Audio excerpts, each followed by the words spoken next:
Okay, students, you asked about console applications, and I wanted to show you just quickly how to create a console application, and I think we'll talk about the first three tasks real quickly. We start up Visual Studio, select Create New Project. Now, as it happens, console application is the first thing on this list as general, but again, if you are missing that, you can say console up here, and we will come up with console app .NET Core, and again you should see C# here as one of the things listed. Create a task name. I'm just going to say task console here because it really is basically part and parcel of all three of the first three tasks. Make sure that this says desktop and not repo. You can change it by going here, clicking on desktop, and the folders out to the far left. Okay, so desktop, select folder, click create. Now task 1 asks you to create a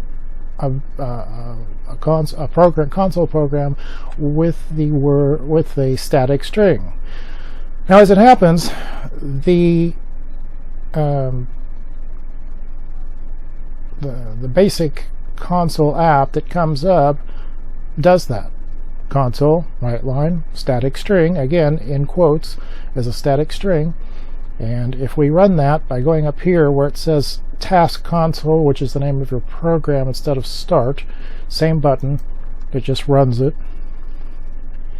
and it says hello world, and it's automatic. You've created your task 1 program, so you don't really have to do anything except save that. And all of this that shows here is simply a thing to hold it so that you can see it, because if you were doing this with the console program, it would disappear and everything. In the previous version of Visual Studio, it disappeared and you had to do a different thing. They've made this better here, so just hit the space bar and it goes away. Now the second task, I think it said something, let me look real quick because I didn't write the handout. The handout says task 2, and by the way, in task 1 you could just type all of this in, but why? Add some controls. You could do a calculation on a Windows form, but we're not using Windows forms at the moment. Might as well just do the simple thing. Or a console program can ask a question and use the answer in some particular way. Okay, so in the program it says ask a question and use it. Okay, so then we type in a read line statement, but before we type a read line we need a variable that is a string, and we're going to type in something like this. Let's check it, make it my name so that we're not messing up some sort of a system thing. And then we do console dot readline. And what we're doing is we're going to read this in, so it has to be then assigned to my name, okay? Because when it comes to assignments, that is, when we're doing something equals something, it moves from the right side to the left side, okay? So the console reads in information on the right side and then assigns it to the variable on the left side. Okay, so now we have the name, so now we do console dot write line we can say hello, and then plus and my name. Don't forget the semicolon. And we start the program, and it goes like this: hello world. Now it's waiting for me to type in a given name, and so I'll type in mine. And then you see it says hello Jeff. Now if we wanted to put in a more user-friendly type of thing, we could also at this point create a write line, console, there we go, console dot write line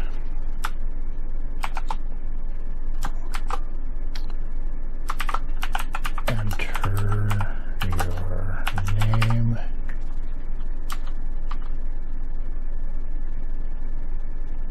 and then semicolon, so that when we run it we get this: hello world, enter your name,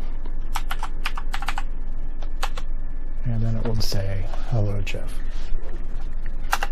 Okay, so console operations is a little more direct. There is no form, there is no set of components or anything.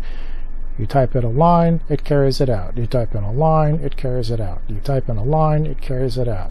Now there are other things like loops and so forth, but again they fall straight within what you want it to do. We call this type of thing sequence, and if you run into a loop, then it loops until it's finished, and then we go back to sequence, and so forth and so on. Okay, so this is very straightforward. Now everything that you're going to do here basically can be accomplished within the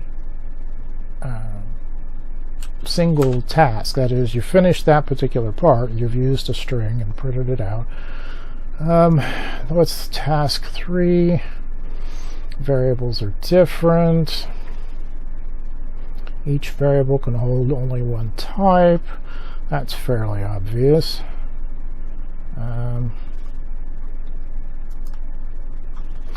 Well, we can create a couple of different variables here. We can create a variable called Alice, and I'm going to set a starting value here of 200. You don't necessarily have to set a starting value, but it's always good to have a starting value. That way, if something goes wrong in a program, if you see the starting value and something should have changed it, then you know something didn't change it. Elaine, 2 of my 4 nieces.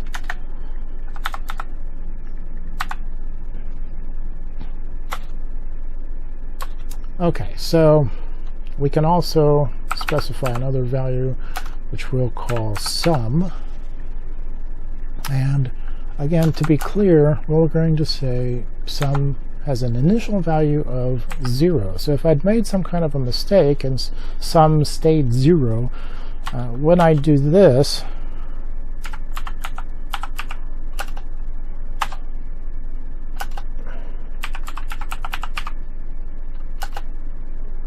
okay, and again, this is something that will be calculated on the right side, and then sum will be assigned the value of those items.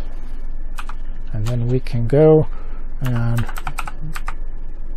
oops, forgot console.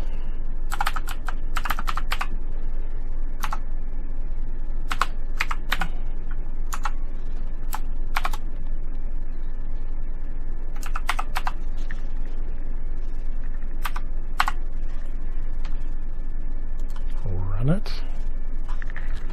I'll put in JJ here. and then the sum of those two is 500. Okay?